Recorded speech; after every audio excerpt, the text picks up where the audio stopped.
دوستو، اوس اور خجرز قبیلوں کے یثرب میں بسنے والے یہودیوں سے اچھے تعلقات تھے، لیکن ان تعلقات کے باوجود تلخی اور بدتمیزی کے واقعات پیش آتے رہتے تھے۔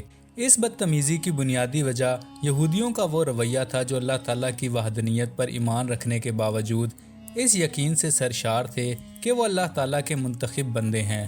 وہ عربوں کی بت پرستی کی وجہ سے ان کو حقارت کی نظر سے دیکھتے تھے، مگر ان کی طاقت کی وجہ سے ان کی عزت کرنے پر مجبور تھے۔ جب بھی ان کے ساتھ کوئی لڑائی ہوتی تو یہودی کہا کرتے تھے، وہ زمانہ بالکل قریب آ چکا ہے جب ایک نبی کا ظہور ہوگا اور ہم اس نبی کے ساتھ مل کر تمہیں ایسے قتل کریں گے جیسے اللہ نے قوم عاد اور ارم کو ہلاک کیا تھا۔ جب ان کے راہبوں اور کاہنوں سے پوچھا جاتا کہ وہ نبی کہاں سے آئے گا تو وہ ہمیشہ یمن کی طرف اشارہ کرتے تھے۔ یہ وہ سمت تھی جو مکہ کی جانب بھی ہو سکتی تھی۔ چنانچہ جب یثرب کے عربوں نے سنا کہ مکہ میں کسی نے نبی ہونے کا اعلان کر دیا ہے تو وہ بہت خوش ہو گئے۔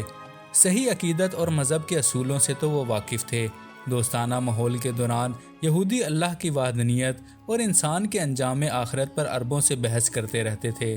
یہ عقیدہ کہ موت کے بعد دوبارہ زندہ کیے جائیں گے، بت پرستوں کے لیے اسے قبول کرنا بہت مشکل تھا۔ اس بات کو بھانپتے ہوئے ایک راہب نے جنوب کی طرف اشارہ کرتے ہوئے کہا، وہاں ایک نبی کا ظہور ہو سکتا ہے جو زندگی کے بعد موت کی حقیقت کی تصدیق کرے گا۔ مکہ سے آئی ہوئی خبر کا ذریعہ ابن الحیانوی تھا جو ملک شام سے یثرب آ کر آباد ہو گیا تھا۔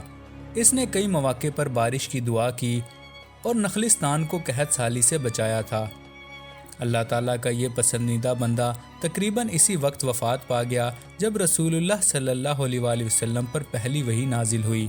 جب اس پر نزع کا وقت طاری ہوا تو جیسا کہ اوس اور خجرز کو بتایا گیا، اس نے اپنے قریب موجود لوگوں سے کہا، یہودیو، ذرا بتاؤ تو صحیح کیا وجہ ہے کہ میں نے اس سرزمین کو چھوڑا جہاں روٹی اور شراب کی فراوانی تھی اور ایک سخت علاقے میں آ کر بس گیا۔